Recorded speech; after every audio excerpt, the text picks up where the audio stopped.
Hello and welcome to another episode of Dumb Guys Talk About Fantasy Baseball, and we are going to recap how our season went. And I'm actually looking at our standings, and I'm pretty happy because I eliminated Barry over here. And, you know, I didn't win it all, but at least I did that. Dumb Guys. I'm not too happy about it. I played in the third place game, so I had a chance to go to the championship game, but my pitching just fell apart that week. I had something like a 10 ERA for that week. Yeah, both of your pitching fell apart that week. Yeah. And it was a close week. Yes, it was a close week. So the guy I was playing against had high ERA, something like 6. Well, and sixes. It actually says a lot about our league, I think, because we were all very close. Like the top 6 teams that made the playoffs, out of the top 6 teams that made the playoffs, the top 5 teams were within 9 games of each other. They were. So and then competitive league, very competitive league. Mm-hmm. Then when in the playoffs, first round of the playoffs, when you beat me, when you knocked me out, that was a nail biter. I was wondering. That was down to the last game of Sunday night. Yeah, I was starting to look up the tiebreaker rules because we were that close. Yeah, it was the decider, and then the second round of the playoffs, when you got knocked out, it was a very close week. Yes, it was. Until Lance Lynn got blown up. Right. He was like, I think he got 2 outs and allowed 8 runs. Yeah. Oh, yeah. He got that just killed me. And then Robbie Ray allowed I think it was 4 or 5 home runs against the Padres. Yeah. When he'd been dominant for me all year. Yeah. So it's just pitching that had been good for me just let me down in the semifinals week. Yeah. And then the championship game was really wire to wire down to the last day when finally Joe took it. Yes, Joe. And won. And, you know, he followed some of our advice from our videos, and we're going to get into that. Yeah, just how well you may have done following our advice. Well, I think he followed a lot of our advice, so much so that he said that he would be doing an endorsement video for us. So nice. Can't wait to get that on camera. Yes. So do you want to get into some of the names that we picked and how they turned out, if they're booms or busts? Over the past couple of days here, I've been going back to our old videos, going back to the first one we put out in January of 2017. Yes. Preparing for this baseball season and just going over the names. Mostly I was looking at the names that I picked to see how I did. Yeah. And I kind of threw down some names here. And there's a lot of good ones. I think we both made a lot of good calls. Like I said, I was focused on me, but I'd like to throw a couple of these names out and find so these guys can listen to our videos because we know what we're talking about. Yes, and there will be a lot more coming. We'll probably actually start in December-ish this year. Yeah, I think we're going to get started early. Yeah, I mean, it's never too early to start talking about baseball and get ready for fantasy. And I think our last videos prove that. Yes, for sure. So you want to get us started? Throw it in. Sure.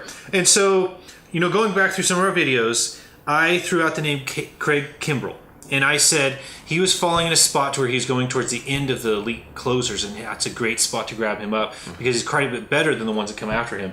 And he ended up actually probably having the best year of all the closers this year. Yeah. He struck out almost half the batters he faced. He had a great year, and I do remember that conversation that we had where he was falling right at the end. This year's draft, there was like 3 premium pitchers that were going really early. I think it was Chapman, Jansen, and another guy that was named... I think the Orioles closer, who was hurt all year. Okay, his name is escaping me. Yeah, his name escaped me because he hardly played. And Chapman didn't turn out to be that great. I think he only got 22 saves. Mm-hmm. He lost the closers rule for a few weeks. He did. He did. And I think he was hurt even for a little while, so he's not even playing.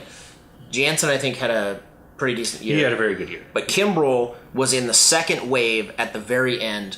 Yes. And, that turned out to be probably gold if you picked him up. Yeah, because, he came a couple rounds after those first closers, and you got guy just as good, if not better, than those first closers. Right.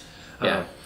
All right, I'm going to throw a name out here. Mm-hmm. You guys might recognize this name this year from 2017. I mentioned him in the first video. That's Giancarlo Stanton. Yes. You recognize that name? I've heard of him. Yeah. Hit a couple home runs this year, didn't he? Yeah. More than we've seen since the steroids era. Been a long time since the guys hit home runs like this. Yes, I mean, 59 home runs. He was on the verge there of hitting 60. Would have been fantastic.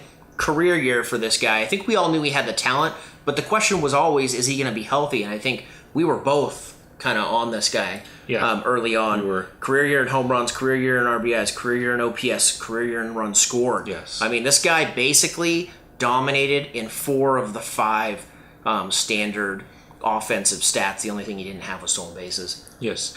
And he's somebody that's actually stolen base in the past. I think they're stopping doing it because of the risk of injury. Yeah. But he had over 130 RBIs, which is very impressive. Right. Almost as impressive as the 59 home runs. And what I have to say about that is it seems to be a trend for guys to hit 40 home runs or be close to that and not quite get to 100 RBIs anymore, which used to be very rare before this. But he did not fit that trend. He had 132 RBIs. He had a ton of RBIs. Yes. He scored a ton of runs. Which is interesting. He had so many RBIs, and he spent a lot of the year batting second for the Marlins. Yeah. But it was just D. Gordon then him.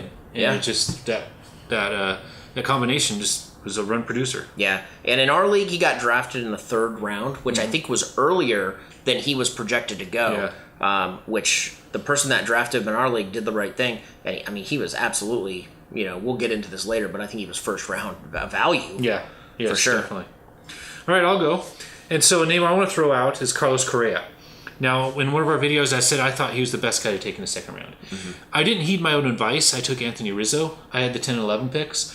But Carlos Correa was a very good player, although he missed about a month with injury. Yeah. So that was the one knock, but who can predict injury?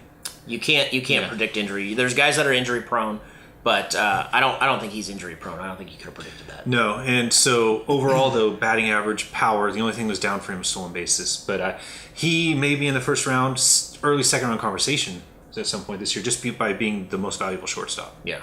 In the league. Next guy I want to throw out there, again, this is a guy who just blew it away this year, and that was Aaron Judge. And we were talking about him back in January, and I knew the Yankees were high on this guy. I only wish that I had drafted him because he had 52 home runs. Yes. And basically he second most in home runs, OPS, runs, RBI, on base percentage for an outfielder. Yes. So, for an outfielder, he dominated. Yes. I remember we talked about how ugly he is. and the people in the comments reminded us how ugly we are. Right. I accept the fact that I'm ugly. And I think Judge accepts the fact that he's ugly. Yeah. So we're all... Well, and he broke a tooth this year, so it made it worse. Oh, man. But yes, how can you deny a guy that can actually make contact at 6'7", 300 pounds? Yeah. Well, in his on base percentage, he was only behind Mike Trout. Interesting. He walked over 100 times. He struck out 208 times, but he walked like 127 times. So he has a lot of at-bats that didn't end in contact. That's kind of interesting. He walks or strikeouts. Yeah, well, and 52 home runs in between. So it's like either he walks, strikes out, or hits in a mile. Yeah. Yeah. But, yeah, he was undrafted in our league. He was undrafted, and then guess who drafted him? That's right, the guy who won the league. Yes, that's right. All right, so onward. So somebody I thought was falling fairly far in the draft, but had a lot of talent. It was great because you could pick him up to be like in a flex spot. It was Eric Hosmer, and he tore it up. Mm-hmm. One of the things I pointed out was he was in contract year, and he really made himself valuable. Yeah. It kind of sounds like the Royals will try to go after him and let Lorenzo Cain and Moustakas go to be kind of their franchise player. Yeah. But for flex-wise, the guy hit, I believe it was 328, and he ended the year with 29 home runs. Yeah. I believe it was where he at last time I checked. Whoa. But I think that was great value for how far down he went. Yeah. To where, like, I already had Rizzo, and I had him inserted in the flex spot. Right. Yeah. First base was pretty deep this year, and I think in all leagues. But he was absolutely a valuable guy, and you called it in that first video we did. Yeah. And at the same time, you just said his name, Moustakas. I called him, and this guy hit 38 home runs this season for a third baseman that dropped down to the 13th round draft in our league. So another Royal who I think was in a contract year, who pretty much just upped his payday. Yes, he did. Going into some salary negotiations. So another guy. If you listen to our videos, you'll hear these names. We say to draft him. You go draft him. Yes. All right. Where do we leave off? All right. So here's one that fell a long ways in the draft, and actually he fell even further than projections in our own draft because he's going to start the year injured, and that was JD Martinez. And I got him way late. I believe 7th round. I got him. And I got 45 home runs, over 1,000 OPS. Yeah. With missing the first month of the season. Yeah, he missed time and came back. I was blown away when you told me he was at 40-something home runs, like a month away from the end of the season. Yeah. Being traded to the Diamondbacks definitely helped him out, and there's no way you could have seen that coming. But we knew he was in a contract here. He was going to try to get rich off of this year. Yeah. And I think he did. Yeah, he did. He was definitely worth you picking him up. You picked him up deep, right? Yes. I don't know when you drafted him, but you drafted him pretty deep. You stashed him away, and when the time came, you put him in your lineup, and he delivered. You know what's kind of handy is my second baseman, Anthony Rizzo, when he became second base eligible. Your first baseman. Yes, he became second base eligible. I could move Hosmer into first, and then I could move JD Martinez into that flex spot. Yeah. And then my offense just kind of went off. A lot of flexibility there. Yeah. Well, I remember actually that episode when you were talking about JD Martinez. And we knew he was hurt. And one of the alternatives that I had recommended at that time was Justin Upton. Yes. Who was a guy who was dropping pretty far in the draft. And I actually did end up drafting him. And he went in the 8th round. I picked this guy up. And he basically had a career year. He hit 35 home runs. And, had a career year in RBIs and OPS in addition to those 35 home runs. He was great. He got traded through the year to the Angels, but I don't think it stopped him. He kept on hitting home runs. He kept on getting on base, and there's a lot of value there in a guy going in the 8th round. Yes. So I think I nailed that one. Yeah. Now, what I want to talk about next is we had a first round video where we talked about the first round. We reordered the first round. Right. And some of the things we did is we moved Arenado all the way up to second. Both of us did that. And we kind of debated whether Arenado or Bryant were better. Yeah. But I think both of us at the time had Arenado higher. Yeah. And I think we called that because we dropped Mookie Betts down. Yep. Mookie Betts ended up falling all the way to 10th in our league, and I picked him up, and it's debatable how well he turned out. Because I believe he's at 25 home runs, 24 steals, over 100 RBIs, over 100 runs scored, but he only hit like 260 and seemed very inconsistent. Yeah. He just went through some bad slumps. Yeah. I can't say that it was a total bust pick for you, but I don't know if he was really delivering first round caliber, value. Yes, but most places had him listed second overall. I know, and we called that. We were blown away. Yeah, we said you can't. That guy's not going to be a second overall pick production. Yeah. And you were right about the whole Arenado Bryant debate. I think we both were higher on Arenado. Come draft day, I was actually ready to swing that over to Bryant. But Bryant actually, I think I was the 4th pick. Bryant went 3rd.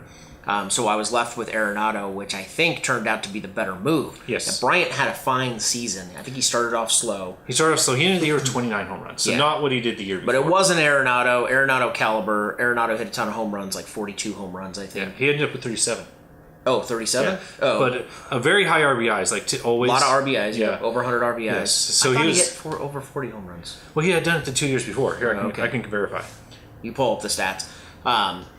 But I made a couple of moves. While you're looking that up, I'll talk about a couple of moves that I made where I was kind of debating between a couple of guys at positions. Bryant and Arenado was one of them, and I went with Arenado. It worked out great for me. Another one, and if you go back to our videos, you'll hear us talk about this, I was pretty high on Schwarber for catcher because he was going to be outfield eligible, and I was debating on whether to pick him or pick up Gary Sanchez. And I ended up going with Sanchez, and I definitely made the right decision there as well. All right, so here you are. Final stats. It's 100 run scores, 37 home runs, 130 RBIs, 959 OPS. Yeah. So I guess he fell a little short on the home runs, but definitely... 37 is nothing to sneeze at. No. I mean, and 100 runs, 130 RBIs, and over, 959 OPS. 959 OPS. Yes. I mean... Yeah, he's definitely stacking your offensive stats. Yes, and he'll probably be in the top of the first round discussion again next year. Absolutely. All right, so where do we leave off here? All right, so here's somebody I want to bring up that's kind of was a interesting discussion point this year, and that was Odor on the Rangers. Yeah. How do you say his first name? Rodned? They're going to give us a hard time about this. Because Rogned Odor. I don't know. Now, I touted that he would have a lot of home runs and stolen bases for second baseman. I was right there. Yeah. 30 home runs, 15 steals. Right. But the OPS was just awful. And the on-base percentage is just awful. He had a .252 on-base percentage for the year. Phew, man, that's terrible. That's awful. And you drafted him, right? I drafted him. Do you remember what round you got him? I believe it was the fourth. Fourth round? Yeah. Interesting, because at second base, another guy that we kind of chatted about in one of our videos, who went in the 15th round, was Schoop. Yes. Another guy that we couldn't pronounce his name and we got razzed. Yeah.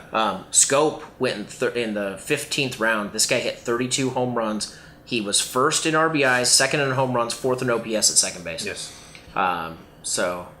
Yes, and so I don't with Odor. A few things I didn't heed was his very low walk rate, and he's very young. He's only like 23, and so he seemed to get homer happy. Yeah. He didn't care about that he wasn't doing anything but hitting home runs, and striking out too much. Not getting on base enough. Yep. All right. So where do we leave off?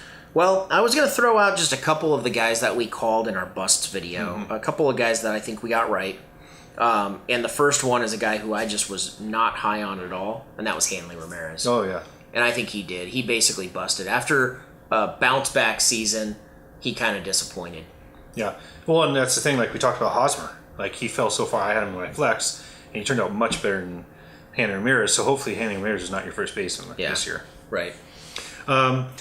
Now, I kind of want to go into like kind of a lesson I learned, I think, this year, and what I'll look into, and that is we are an OPS league. Yes.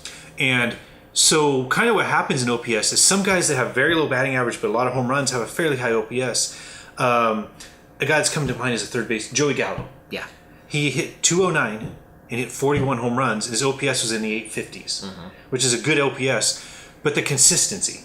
What I found is I had those low batting average guys like Odor. I had Todd Frazier on my team. I ended up replacing them because I just needed more consistency. So I think when I look at OPS, I need to look at how much of that is on-base percentage and how much of that is slugging. When we have these head-to-head matchup weeks, because I need to win week in and week out, rather than blowing somebody away one week and then losing the next week because of inconsistency. So do you think you overvalued a high OPS and that cost you in the consistency? I think it did because I didn't look at how they were getting that high OPS. Like, was it all slugging percentage or were they also getting on base? Right.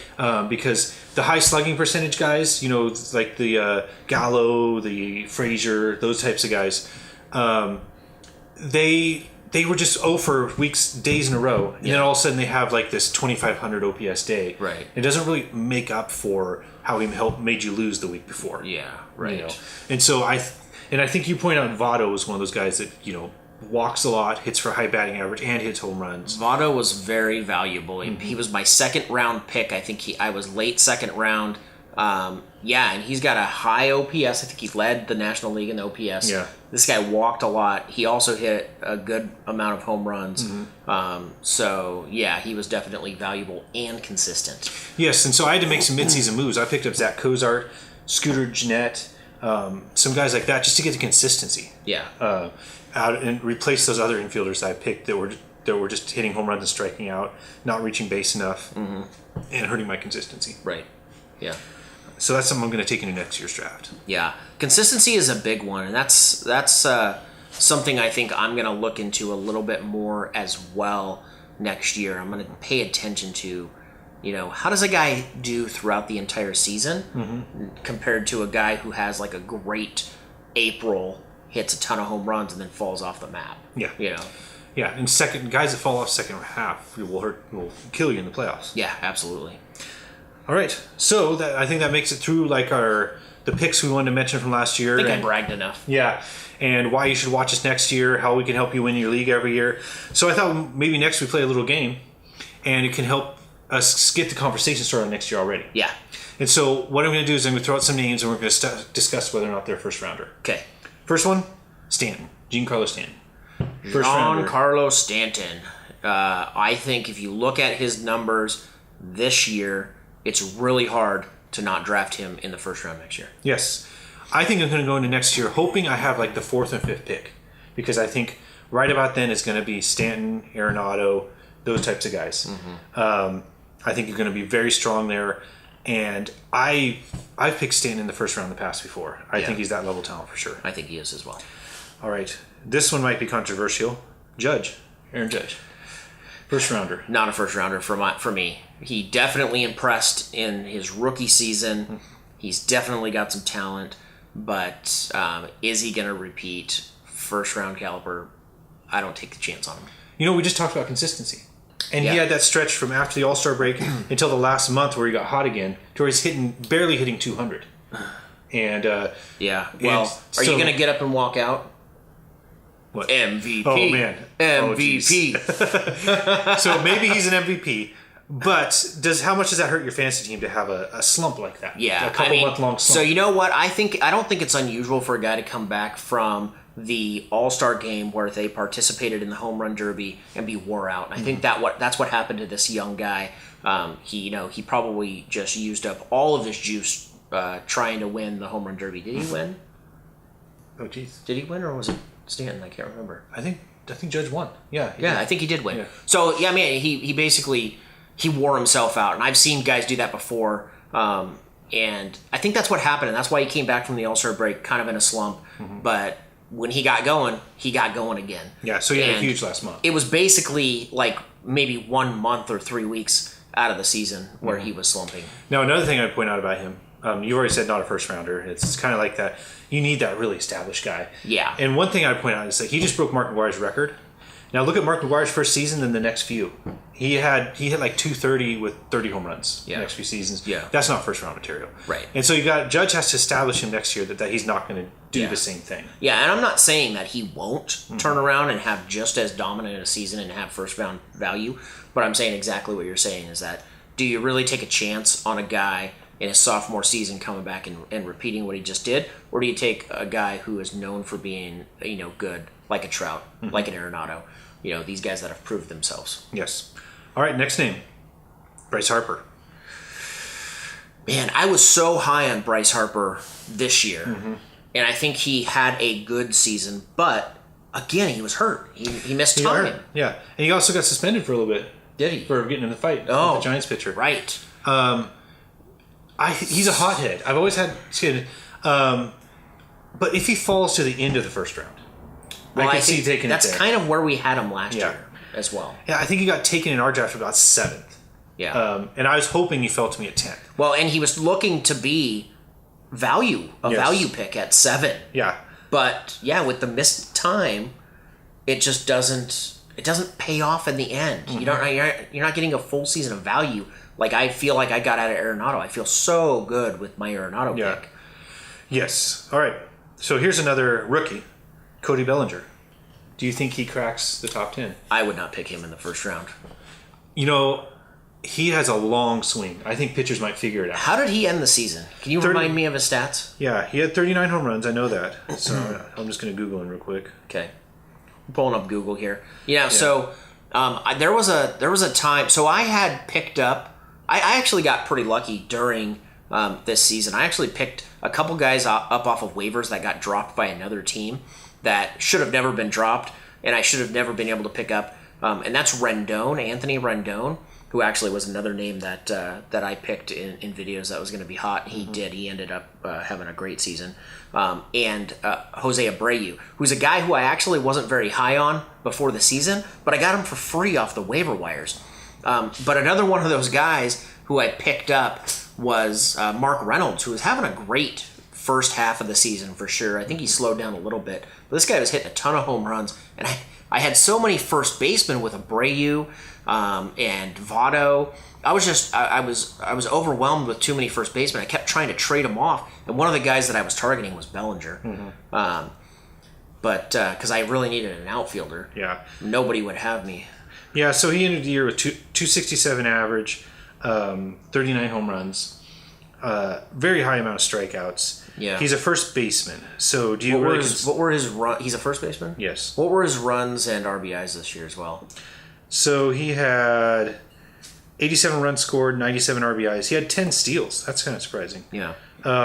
There's one thing I'm going to say about Bellinger and playing for the Dodgers. I think the Dodgers had a special year this year. Won a lot of games. I think everything clicked for their offense there for a while. And I think he probably benefited from that as well, along with a lot of Dodger players. Yes. The person voting for him might say, well, he only played 113 games and he had 39 home runs. How many will he hit if he plays 150 next year? Yeah. But I think it's similar to the Judge thing. Like, you got to show us that you can do this more than once. Yeah, he's definitely... He kind of cracks first round. I think the end result there is he's not a first-round pick for me. All right, here's another name, and this guy might be an MVP candidate. It's Charlie Blackmon on the Cardinals. Blackmon. Or not the Cardinals, the Rockies. The Rockies, yes. Yeah. Center fielder. Yeah. He, put it all together this year. He'll be an MVP candidate. He might finish behind Stanton. My answer is yes. He is a first-round pick next year, and yes, he's the MVP this year. Yeah, well, I think he's going to replace Mookie Betts. I think he's that outfielder that Betts, I think, will fall to like the end of the second round somewhere in there. And Blackmon, I think, showed a lot more power than Betts has. It's funny. He doesn't have the speed that he had before. I mean, this guy stole 47 bases one season, didn't he? A few years back. Yeah, and it just makes you wonder if he's becoming such a central part of that offense that he's kind of dropping the stolen bases. I went to a Dodger game this season when they were playing Rockies, and it seemed like every time there was a big hit, it was Blackmon. Yeah, and one thing, he had over 200 hits, and so that's that consistency. When you have 200 hits, that's way more than the amount of games you played. So you're just always contributing. Yeah. So look at this: 137 runs scored, 213 hits, 14 triples. 37 home runs, 14 steals, a 331 batting. So he won the batting title. That's a lot of value. Yeah, he really filled up the stat sheet. Yeah, he did. And 1,000 OPS exactly. And I don't know if he's going to win MVP because he plays in Colorado and he's going to take a ding for that. Mm-hmm. But I think he's definitely going to be in the first round conversation next year. Yes. No doubt. All right, here's another one. We just mentioned him as one of our picks, JD Martinez. JD Martinez. Now, he's free agent, so we don't know what team he could end up on. That's going to be interesting. It'll be interesting. But with that talent, does he break the first round? I think with what he did this season, missing a month, he has to be in the conversation. Mm-hmm. He's a guy who we were already kind of high on anyways. And obviously you drafted him with his injury. Yeah. And, I mean, I think he proved himself. He proved himself coming in. And I think he'll be in the conversation to be 9th, 10th, 11th pick, around that range. Yeah, definitely. The big thing will be what teams he end up on. I think if he goes back to the Diamondbacks, I think he could tear it up. Yeah. Hitting behind, that lineup that they've got. But with Goldschmidt and Pollock and Lamb, they got and it's a small ballpark with light air. If the Giants get in on him or the Mariners, some team like that, I would have a little bit of concern if he's playing in a big park. Mm-hmm. I don't know how far he's hitting them. I haven't done a home run comparison to see if he would have lost any home runs, but those are big parks where he takes a little bit of a hit, but I think he's in first round contention. Okay. Now here's one that's kind of interesting, and our last one for the day is Anthony Rizzo. Now I threw him in there because he got a weird second base eligibility. So you could play him with second base. I was not happy about that. I would have loved it if he was on my team, but I was not happy about that. So he got second base eligibility because the way the Cubs position themselves for bunts. That he's actually farther away from first base than the second baseman. Bunts, or was it the shift? The shifts, but it's how they field bunts. And he would take his first baseman's glove off and put on second base because you can't, when you're not the closest player to first, I guess there's a major league rule that you can't wear the first baseman's glove. So who was the closest person to first base? The second baseman. Well, where the freak was the second baseman if he was at second base? So it's when they expected a bunt. Rizzo would come in so far that where he's almost standing on top of home plate. Oh. And then the second baseman would shift over towards first. Oh. And so they actually considered him a second baseman for that play. Wow, that's weird. Yeah. And he would actually put on a little second baseman's glove. Yeah. So the question is, though... Does that make him first round? Is he first round? Well, even with second base eligibility... I don't know. I mean, he wasn't first round this year, and I think, didn't he? He was up and down. He did not have a great season. He has a very flat season. So let me show you. He seems to have the same season every year, and so you kind of have to expect this. It's about 30 home runs and 100 RBIs. I remember there being weeks of you complaining about Rizzo not producing. He got off to a bad start, just like all the Cubs. Yeah. But he kind of bounced back. So look at this. So these last 3 years. Let's see what we're looking How at. identical they look. Yeah, 99 runs scored, 32 home runs. So dip in home runs, 32 home runs. Not a dip in home runs. Yeah, so for the last 4 years, 32, 31, 32, 32 for home runs. Yeah, 109 RBIs. 10 stolen bases. Exact same amount of RBIs as the year before. Yeah, actually, not bad. OPS ended at 899. So you're right. It ended up looking like a pretty decent season. Yeah, but he seems to have the same year every year. He would be one of those guys where I'd like to look and see. Was there a month where he would have destroyed my lineup? Especially if he was my first. If he was my first round pick, would I be just cursing him all April? Yeah, but it's that whole position thing. But I kind of think with the year Altuve had, he's not the best second baseman out there. Yeah. Well, I mean, that kind of pushes him out. I think Schoop comes into the conversation. Schoop had a great year, dude. Yeah, he did. And everybody's still expecting Rizzo because he's only 27. So he might still come to his prime and become a 40 home run guy at some point. So if you're still thinking he's going to go even higher, then keep looking at this guy. But the second base eligibility, I don't think pushes him too high just because I think he was pretty amazing this year. He was, and he's if someone's gonna beat out Judge for MVP, it's gonna probably be Altuve. Mm-hmm. But I think he's gonna be early second round. That's where he was last year. That's where he was. I think he's my second round pick 2 years in a row. Yeah. And just expect 32 home runs because he hit 32 home runs 3 out of the last 4 years, and the other year was 31. Yeah, so consistency. It is consistency there. But he was actually pretty bad the first month and fairly bad the last month of the year, but very good all in between. Yeah. See, that's tough though. That's your momentum getting started in the season and your push to the playoffs at the end of the season. Yeah. So.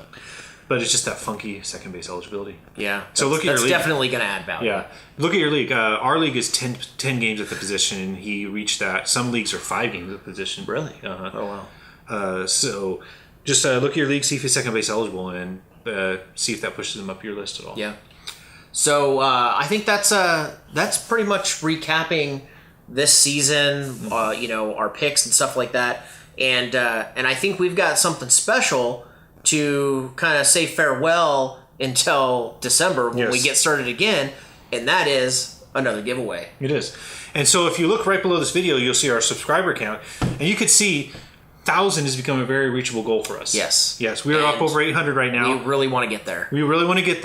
And so what we're doing is we are going to do a giveaway for our subscribers. So go down, hit subscribe. There's going to be several ways to enter this competition. I believe we're going to have ways you can tweet about us, ways you can like things on Instagram. So basically the way that this works is if you subscribe, you're going to get so many entries. I think we'll do like 50 entries into the drawing if you subscribe to the channel. And then every day you can tweet us out, you can do Instagram, and you can get more entries. And there's going to be other options as well. And the giveaway, the prize, is it's not this here, but it's similar to this. It is a Babe Ruth Cooperstown MLB pinstripe jersey. Yes.